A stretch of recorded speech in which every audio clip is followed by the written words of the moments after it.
You may proceed. Good morning. May it please the court. Jerry Nguyen for the California Attorney General. I'd like to reserve 3 minutes for rebuttal. This case presents a facial Second Amendment challenge to a commercial regulation on the sale of firearms, which requires an individual to wait 30 days after they have purchased a firearm before they can purchase another one. The regulation seeks to disrupt the illegal firearms trade and make it more difficult for straw purchasers and prohibited persons from acquiring firearms. When the state decided to pursue this policy, was there any information or evidence in which they determined that a delay of 30 days would actually disrupt this practice of straw purchasers? There were other states had passed similar regulations. And there were also some studies that showed that a 1 in 30 kind of regulation would disrupt the illegal firearms trade. Because I was wondering whether the source of the 30 days, is this an arbitrary number? Would you have the same effect if it were every 10 days, if it were 15 days, if it were 45 days? How did the state settle on 30, just following other statutes? Well, I think that was a consideration for the legislature, but I think what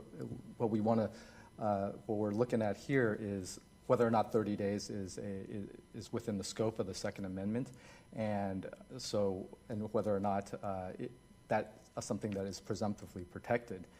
And in this case, the law doesn't limit the number of firearms that an individual can own. It just really controls the pace at which the firearms can be accumulated.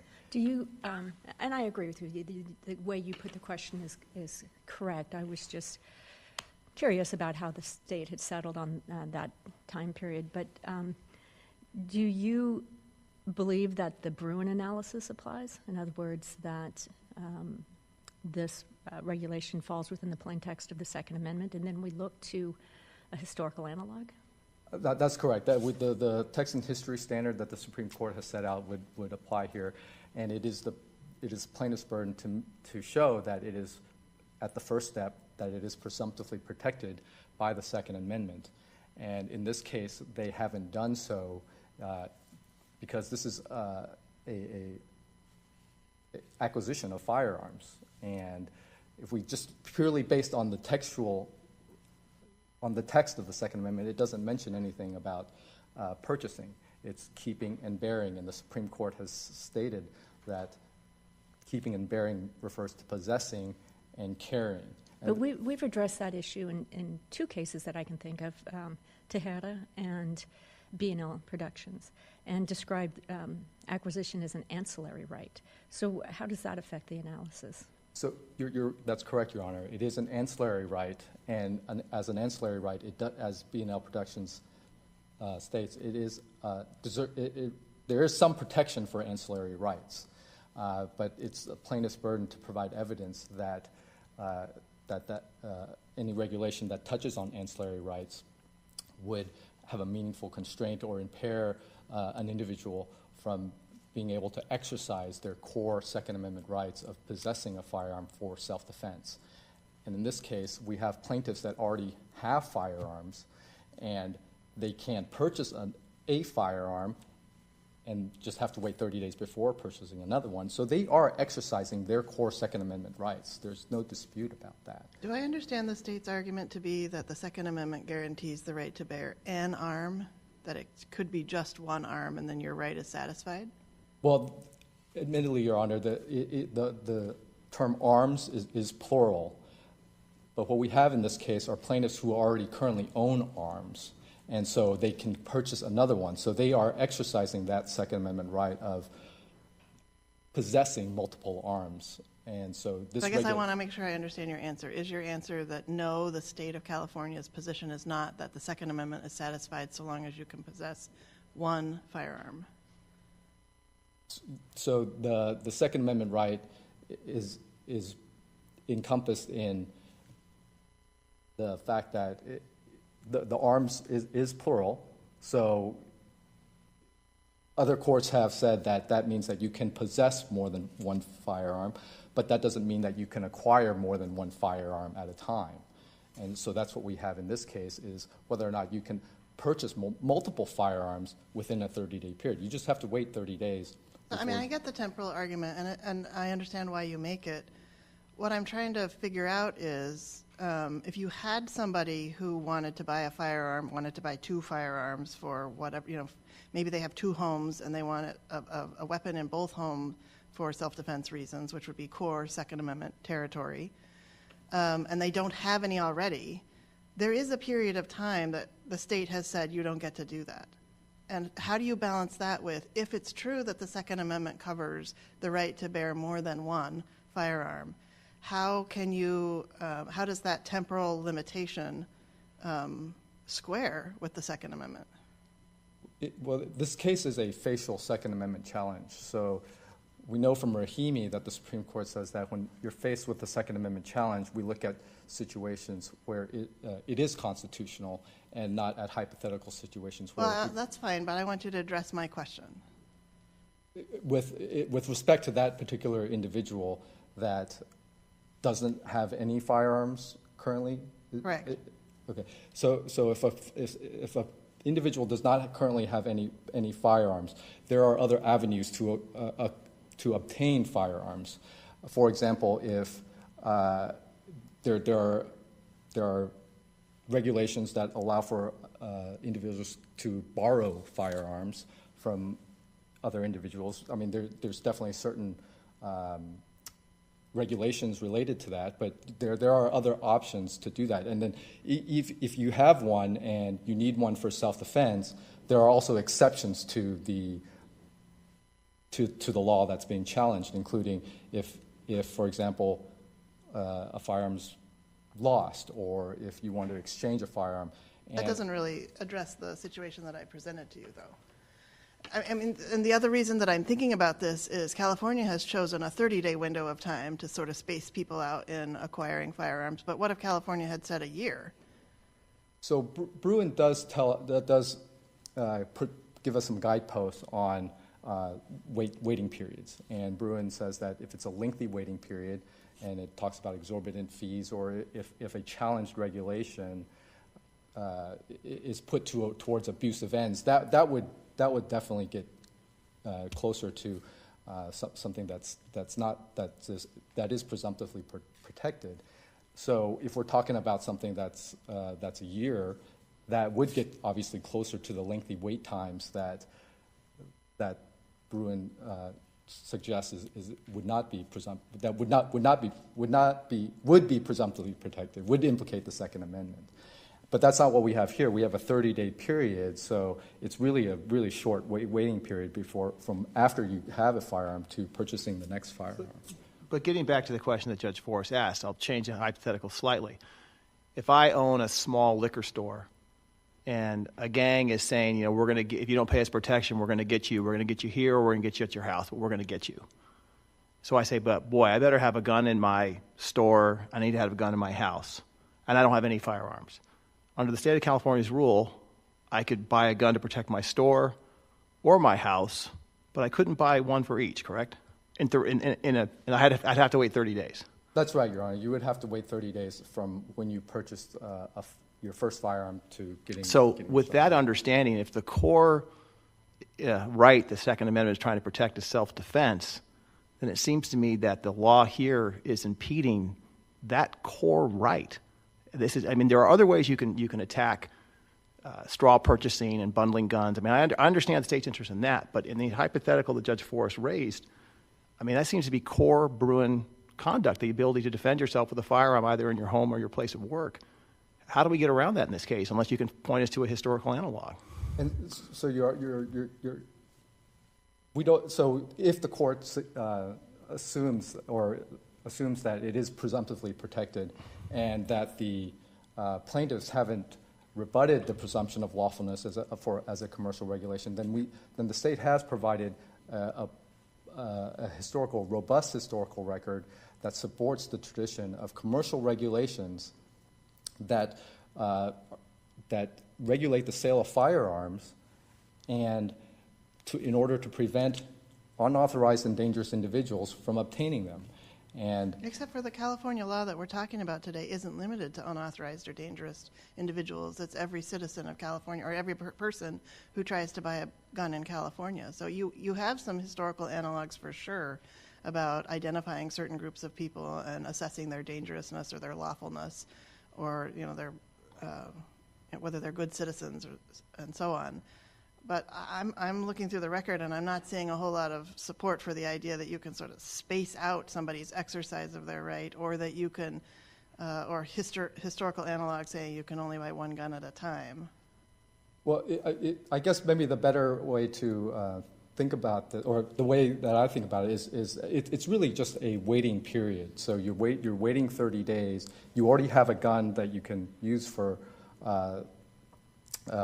to exercise the core right of self-defense, and then you wait another 30 days. But not under the hypotheticals that Judge Owens and Judge Forrest presented, because they're talking about a first-time purchaser.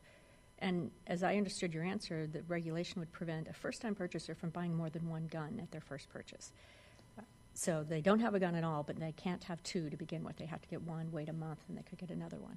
That's right, Your Honor. And again, we're really faced with a facial challenge where it's the plaintiff's burden to show that in no set of circumstances would it be constitutional. And we're talking about plaintiffs who already have firearms. And so since they already have firearms, they are exercising that course. So, but even under the analysis that you posited that this isn't within the plain text of the Second Amendment, it's not keep and bear arms, it's the ancillary right of acquisition, then B&L and Tejera talk about whether that regulation meaningfully constrains the ancillary right to acquire a firearm.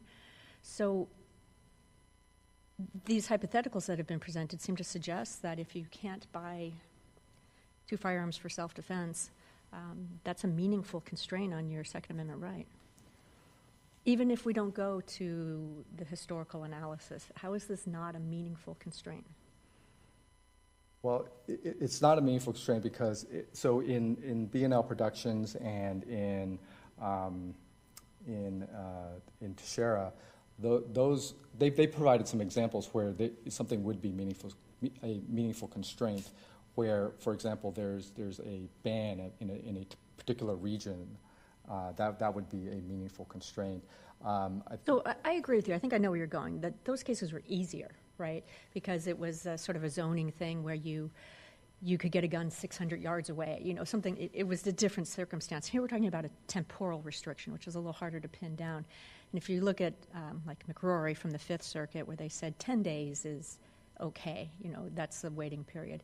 So if we assume that that's correct, 10 days doesn't meaningfully constrain your right to acquire a firearm, but a year does, 10 years does. Where do we go between?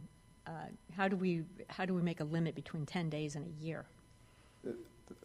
That's a good question, Your Honor. But I think in this case, the court doesn't need to draw a particular line saying, okay, well, a year is too long, or a year is good enough. What we're faced here is really 30 days, and if we look at 30 days, that is really a short period of time. And other jurisdictions have passed similar laws, and in fact, in New York City, for example, has a law that you can only purchase one firearm every 90 days. So 30 days is really a short period of time, and if we look at, for example, in this particular case, this case has been pending since 2020, the plaintiffs would have been able to purchase dozens of firearms with that. Well, counsel, I'm trying to understand sort of a fundamental premise here. The Supreme Court has said that for Second Amendment cases, we can look by analogy to other rights that citizens have, including First Amendment rights, et cetera. It would be absurd to think that a government could say, you can only buy one book a month because we want to make sure that you really understand the books that you read. Or you can only attend one protest a month because there are some societal drawbacks to having protests, and so we want to kind of space those out. People would say that's absurd. So if we conclude that you have a right to bear arms, and we conclude that that's not the right to bear an arm, but could be plural, what is the basis in the law anywhere for the idea that you could say to someone, yes, you have this right, but we're going to control how frequently or how often you get to exercise it? Well, the historical analogs that we've presented do show that a robust record of commercial regulations that do have the ability to prevent dangerous individuals. Now, if we, just for example, we'll take the intoxication laws.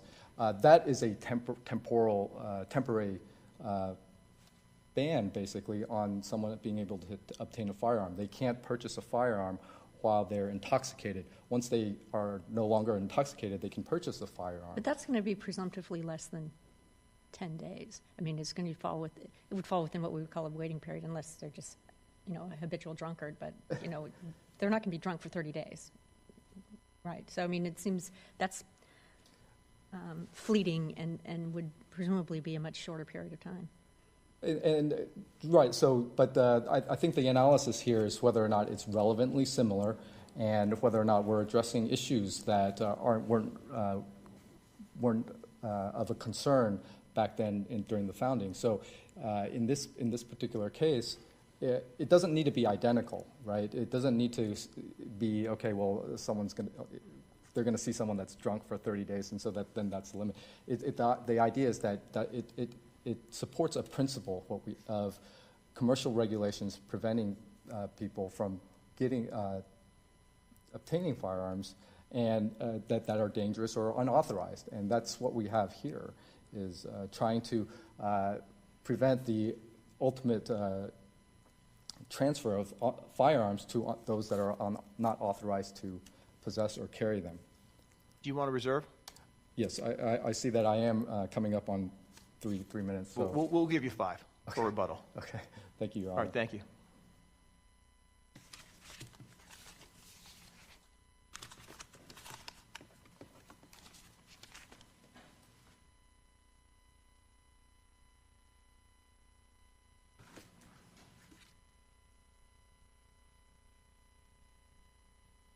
Good morning. May it please the court. Raymond DiGiuseppe on behalf of appellees, plaintiffs. I had a number of points to raise, just an introduction. It's more of a summary of what we've already argued, so I don't know that I need to put a lot of time into that. As Your Honor pointed out, no need to use time if not necessary. I thought instead of repeating what you already know, our position is that the plain language covers it. There's not a presumptive lawfulness of this law, and if there is, it's easily rebuttable, and there are no historical analogies that would apply. That's all in place. I think jumping to the point that Justice Forrest raised, that it would be absurd in the First Amendment context to imply some kind of rule like this, which says that you can only buy X number, or no more than one printer press, no more than one pack of paper, no more than one ink cartridge, can't access Facebook more than once a month. We're not going to allow those things to occur any more than once a month on the notion that somehow it's necessary in order to control what you might do, what might happen, dangers that might occur if that is allowed more frequently. Clearly, the innovation of technology and the advancement of technology in terms of the dissemination of information and the distribution of information in the informational realm is extraordinary from the time of the founding. And the government isn't accorded greater leniency, power, regulatory strength in going after individuals to curtail their rights simply because they can now potentially cause more harm in these various fora that are available to promote or decimate free speech that is harmful in some way, incendiary or libelous. Can I ask you about the Ninth Circuit's discussion about ancillary rights? I mean, the Supreme Court hasn't done that, hasn't talked about ancillary rights. We have in a couple of cases. And I think some people question whether our discussion and development of that issue survives the Supreme Court's reasoning in its string of recent cases. What's your position on that? I think that's a great insight, and going straight to BNL Productions, for example, I think that there are some major problems with the way that is designed, and in part because, I mean, to the extent that Teixeira did engage in a discussion about meaningful impact or meaningful effect, meaningfully constrain a right, that would have been displaced by Bruin. But that's a problem for us as a three-judge panel, because Tejeda's 2017, and then you have Bruin in 2022, but then B&L Productions is June 2024. Sure.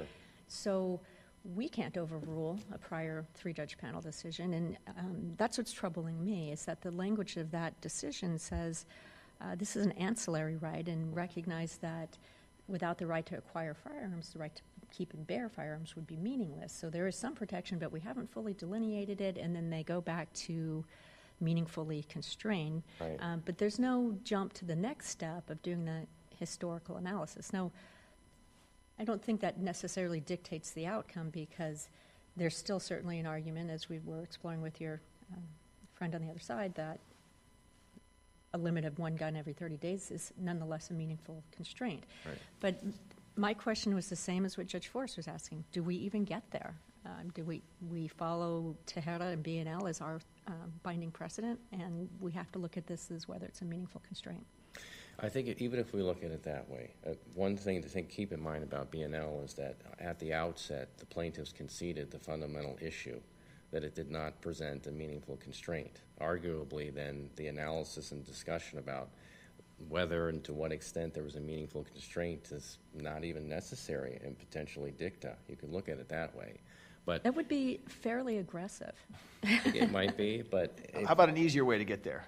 yeah, well, that's one way of conceiving it, but, you know, the other side of it is that meaningfully constrain, here you have a concession not only by the plaintiffs that there was no meaningful constraint in that context, but even if we get into the business that we shouldn't be about placing this relative burden analysis into the textual side, then there what you had was a situation where, kind of like in Teixeira, where even though there may have been a prohibition on the particular context of purchase, people could step right outside and complete their purchase anywhere around in that same area.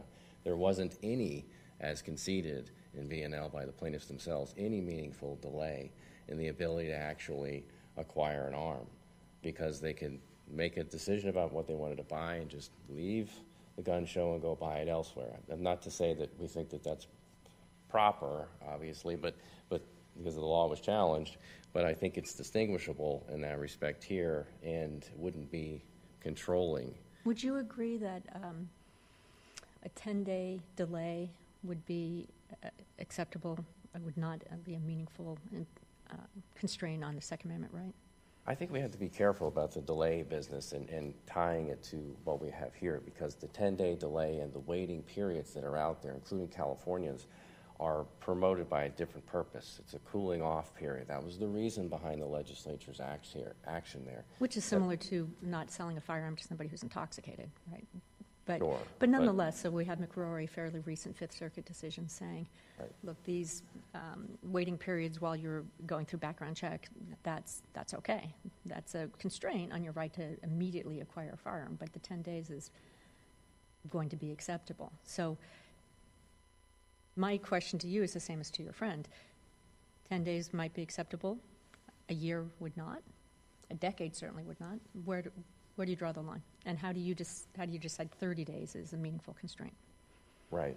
Well, again, I think that we need to think about the waiting period differently from the law we have here, because the law we have here is being put forth with a different purpose behind it, and tying it to law-abiding citizens when there's no indication of any problem or danger that they pose. But with the 10-day delay or any delay beyond that, one thing that you were asking about initially was how do we draw the line, and what about 5 days, what about 40 days, what about 10 days, you know? And there were studies, and I think we went through it in depth in the briefing, and to show that actually the 30-day OGM law is not effective to the extent that this matters. There was plenty of evidence to show that a 5 or 7 day or other delay period was just as effective, to the extent that we should even consider that. But when it comes to there being a meaningful impact here, in the B&L case, we're talking about the ability to actually consummate a sale, and also in the 10-day wait period. In 10-day wait period, you have been allowed to consummate a sale, to make a sale or make a purchase, that is. And in this situation, there's a prohibition on the act of the purchase itself. You can't even initiate the sale because of this law which says that you're not qualified to buy more than one in a given month. That presents a different scenario than just a delay. And it's important too, and it's been raised a couple of times, to remember that what this law is doing is targeting law-abiding individuals. So if we were to get, for example, to the historical side of things, which we definitely should, then all of the laws that have been put forth are actually, they were designed at that time, at the time of the founding, and even thereafter, to protect law-abiding citizens from the dangerous people out there. Wouldn't be much different than the laws today that say that felons and mentally ill people can't have firearms. That's what we see all the time. Well, doesn't it actually target the problem of straw purchasers, which would not be a law-abiding person? If you're buying numerous firearms to sell them to a prohibited possessor, you are then breaking the law. But it has the ancillary effect of impacting law-abiding citizens. So they're not the target, but they are certainly affected. That's right. But all the analogs that have been put forth are targeting those who are bad actors. Well, and there's protecting troubling analogs, based on race, that, they had Sure. restraints to try to keep people from trading or selling firearms to Native Americans. Right. And were those designed to target bad guys, as you put it? I mean, it seems similar that it's having the ancillary effect that people would be law-abiding, would not be able to go out. I think the Virginia statute, you couldn't go outside of 3 miles outside of an English encampment with a firearm. Right, which was the intent, was to restrain, prohibit the right of those who were of concern to not acquire really any firearms, much less one or however many in a given month. It was to prevent them, the Native Americans and those who were perceived as being a danger, from acquiring firearms at all. It wasn't to do anything to law-abiding people. There's absolutely no evidence at any time that law-abiding citizens were ever restrained in their ability to acquire. There's another wrinkle to that historical information too. I mean, the laws that were restricting Native Americans and foreigners, et cetera, were not part of the sort of political populace. Right. And here we're talking about a law that is squarely governing the political populace of we the people. So Right. There's a lot of problems with some of this history. That's absolutely true, Your Honor. And I think that on the textual question, to the extent there's a concern about that with B&L, I think that there's a meaningful constraint here insofar as the impact on the right as articulated within the amendment itself, that keeping in mind that Heller specifically said that keeping in bearer, to keep means to essentially have. They looked at dictionary definitions from that time that keep means to have, and to have is part and parcel of acquiring. I'm sorry to interrupt you. Since you raised Heller, Heller had the comment that did not intend to obviate or disallow commercial regulation, was one of the categories. How do we define commercial regulation? Is this a commercial regulation? It's limiting sales? That's a commercial transaction. Mm-hmm. I mean, that's an important question, and it helps us, I think, understand better how B&L works in this context, because a lot of the reason why B&L found that there was no textual coverage of this particular activity, which again we say is different than the one at issue, but setting that aside, is to say that it was a commercial regulation, right? And what we have here, I think, is it's not a regulation on or a condition on a sale. It is a prohibition of a sale. The sale cannot occur. It is not placing a condition on the act of a sale. It's prohibiting the sale. It's not a condition by itself. Going back to Pena and Justice Bybee, how do you say it? Bybee? Yeah. Or Judge Bybee. Yeah, Bybee. Her opinion in that case, where she discusses what this means, I think she's right when she says that really goes to things like licenses and taxes and things of that nature, not what we have in front of us, which is literally just a restriction on the frequency or the ability to buy at all within the context of firearms purchases. Well, So I agree with you that a commercial regulation could not be construed such that it's a complete prohibition, that you couldn't just commercially regulate the sale of all firearms in California, Right. and you can't buy a firearm in California Yeah. ever, right? So that's one extreme.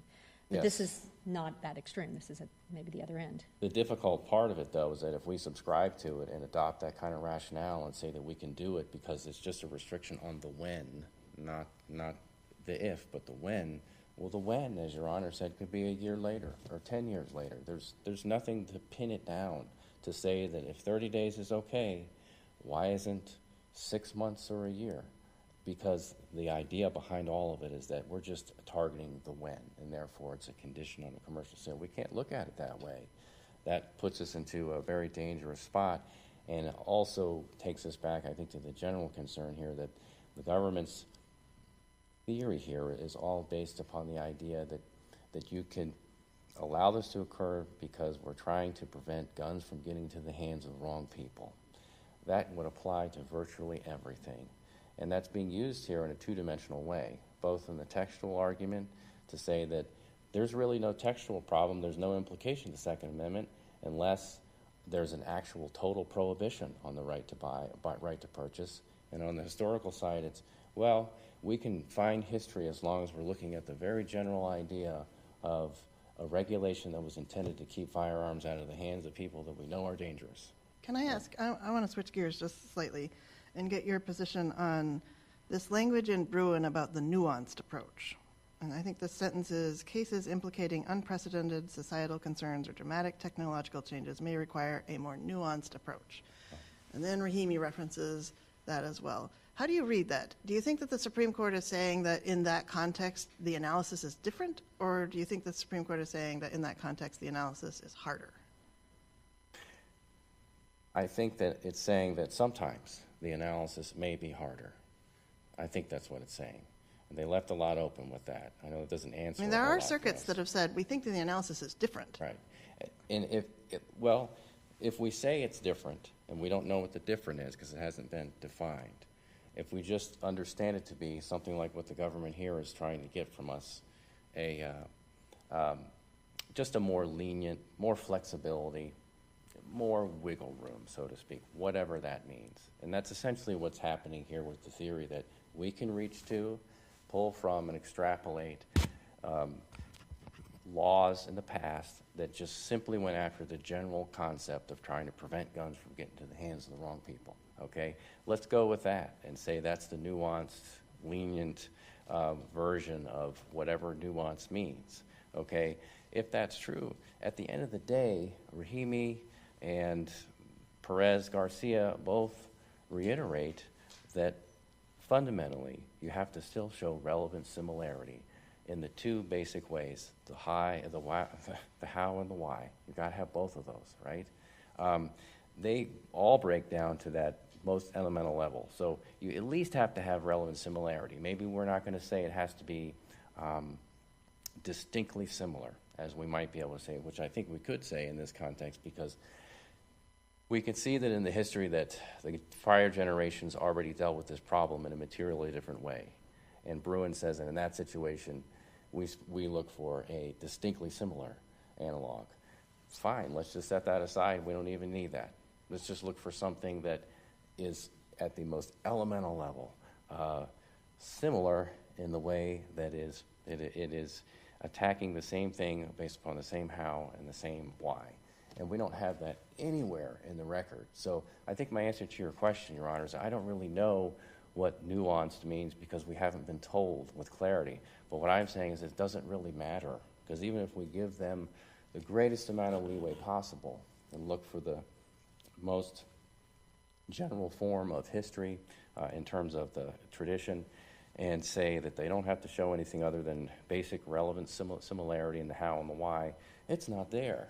And you have to have both the how and the why, even if you could say that the why is the same for the analogs that have been put forward, and they're really not. What about the how? The how is different. In every situation, it's different because it doesn't go after law-abiding citizens. It doesn't put any restraints on law-abiding people in their ability to acquire the number, the frequency of arms, period. It's not our position to judge this what the founding had decided in terms of not putting a limit on things. I think the questions, too, about, well, hypotheticals. This is a facial challenge, and we've got to make sure that there aren't any hypothetical scenarios that could be constitutional, because if so, then it's necessarily not unconstitutional. Well, even if we, again, give the government the greatest benefit of the doubt here and look at our people, for example, any one of our plaintiffs, yeah, they have multiple firearms, sure. But the problem is, and the reason why it's a facial issue, it's an all or nothing thing, is that any one of them at any given time could have a scenario like Your Honor raised earlier about you receive a threat. Maybe you work inside of a store and you receive a threat from a gang, and you have guns at home and you have guns for certain purposes, but you don't have one in your store. Or you don't have one at home and you had a recent threat.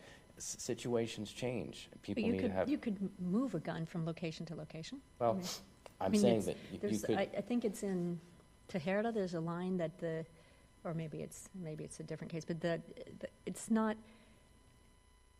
The Constitution doesn't protect inconvenience, right? So there's a difference between whether it's inconvenient or whether it's unconstitutional. So, but we have to accept, and we do accept, that this is a facial challenge. And what I'm saying is that in there is not a circumstance in which this is constitutional, because even a person who has already multiple firearms at his disposal might be in a position where, in order to exercise the right to self-defense, he or she would need to acquire another firearm, and is prohibited from doing so because of prior purchase activity. Maybe the person went and bought recently a rifle for a semi-automatic centerfire rifle for hunting, but doesn't have a self-defense gun at home or at work or whatnot, and wouldn't be able to do so. So nobody's hiding from the facial side of it. I think Rahimi, that was a big thing because we had this individual set of circumstances with an individual person, and it was very clear. I mean, Rahimi was a very clear case and easy, Here, we're not going to shy away from that. There's nothing to hide from. I mean, the law is constitutional or it's not constitutional. And if it's not constitutional, it's for the same reasons as it is to everyone. And it's because it's covered by the text, and there are no historical analogs that would even come close to supporting it. I'm going to take you a little over time, but since I'm in the middle chair, I get to do that. So there's one part of the statute, this may seem like a softball question, but there's one part of the statute in reviewing it that really kind of jumped out to me. And it wasn't in the briefing, and it hasn't been discussed today, so maybe I'm missing something. But under 27535B6, there's this exception for movie studios.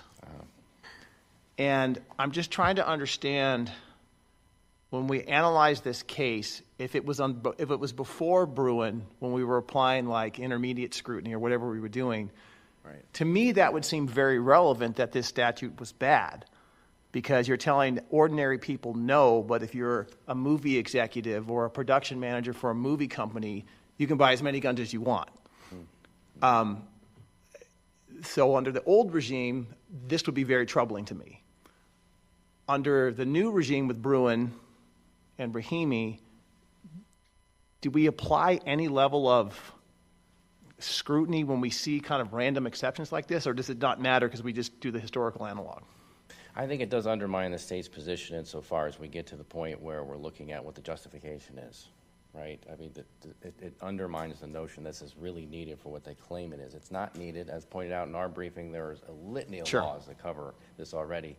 And so I think it does help us in undermining what it's really all about. And secondly, note as well, if I could quickly throw in the point about exceptions, there was a lot of emphasis previously by the state about the private party purchase exception.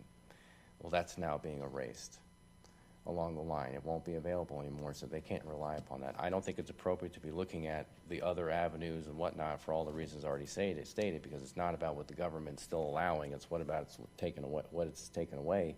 But the private party exception is gone, and they used to rely very heavily on that as though, it's no big deal. Not only can they just buy what they want every 30 days, but they could also go get it from Joe Blow or Joe Lunchbox or whatnot. Doesn't even exist anymore. Or I should say, as of January 1st. Right, 2020, yeah, the new legislation. Right. All right, thank you very much, counsel. Thank you. Since we went over time, let's give him 7. So it'll be even Steven.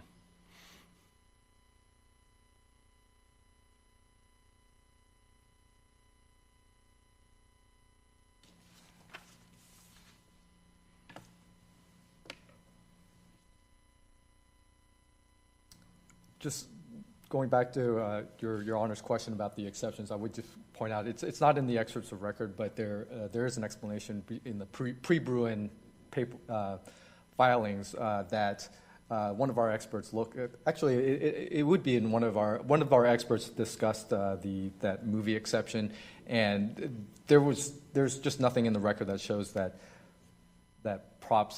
firearms that were purchased as props were fed into any kind of illegal firearms trafficking or anything like that. So that's part of the reason for that exception. Anyways, I'd like to go back to just the conditions and qualifications on firearms, on the commercial regulations. So this is a condition. You purchase a firearm, so that starts the clock, the time period, and so that's the condition, and then you have to wait that 30 days. So once you wait that 30 days, that condition is satisfied, and you can purchase another firearm. So it is a condition, and as Judge Bybee says, it's a win. I don't think there's any dispute that this is a commercial regulation. The plaintiffs have admitted as much in their briefings, characterizing this as a commercial sale and purchase, a law regulating commercial sale and purchase. So, and it is a condition. In terms of the First Amendment aspect of it, I would also point out that the Second Amendment analysis from Bruin it's a very different analysis now compared to the First Amendment, and so we're looking at different. I'm not sure things. That's entirely true. In the First Amendment, we also look to history, and we try to get a sense of what people's speech rights were and what was historically understood about that. So it's not a perfect match, I give you that, but there are some strains of analysis that are similar. That's correct, Your Honor. I wasn't trying to imply that it's a completely different analysis. There are certain aspects that are similar. But it is still a little bit different, and especially when we're looking at the trying to move away from the means ends and the interest balancing and so that goes towards more of why do we say that 30 days is enough to have an effect, or is 60 days better, or 10 days? That's all going back to interest balancing that we're trying to keep away from. And so I think the issue here is whether or not a 30-day waiting period impedes their ability to exercise their core right of possessing a firearm for self-defense. And it's their burden to show that it is, and they haven't done that here. In terms of just the waiting period aspect of it as well, the waiting period is not just a cooling off period. It's also a period where the states can run background checks to make sure that individuals are authorized to purchase and possess firearms. And so that is also an aspect here. Is there that evidence in the record that that's how this works? I come in and I buy my first gun, no problem, and I walk out with it, or there are other regulations at play. So whatever those require happened.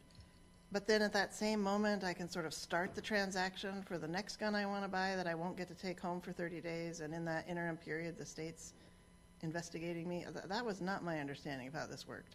No, right. The actual specific logistics is slightly different. So there's no background check going on in this 30-day period. It's just you can't even do a transaction with this during this window of time.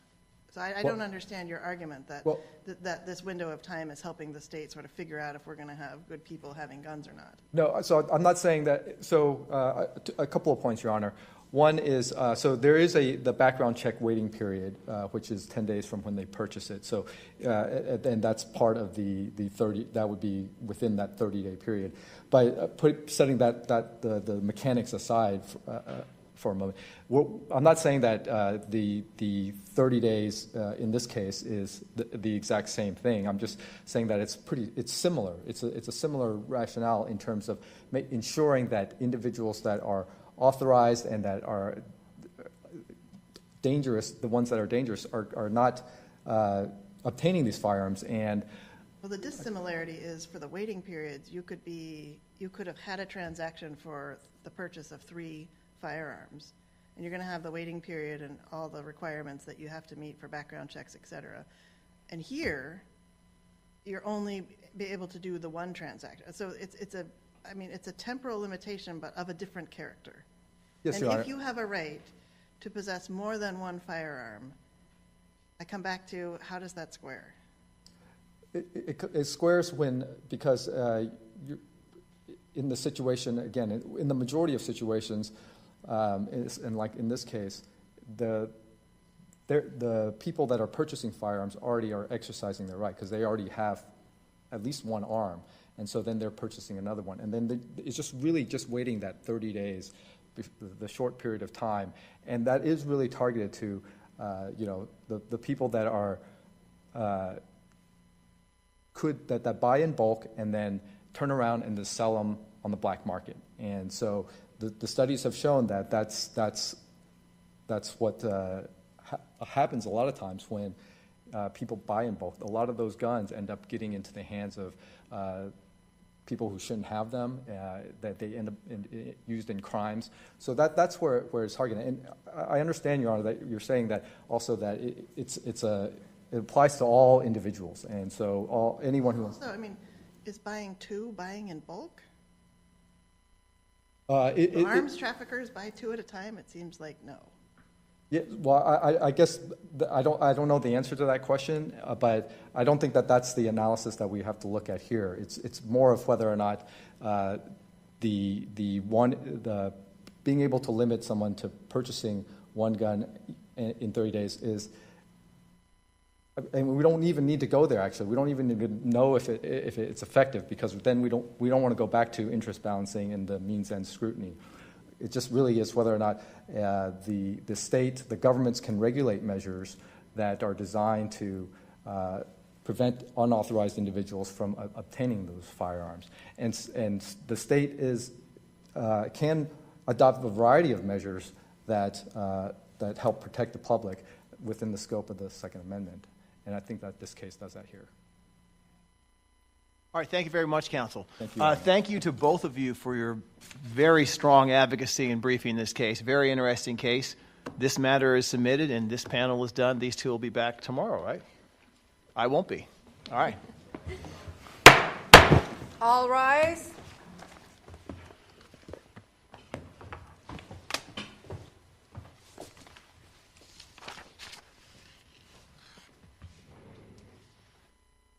This court for this session stands adjourned.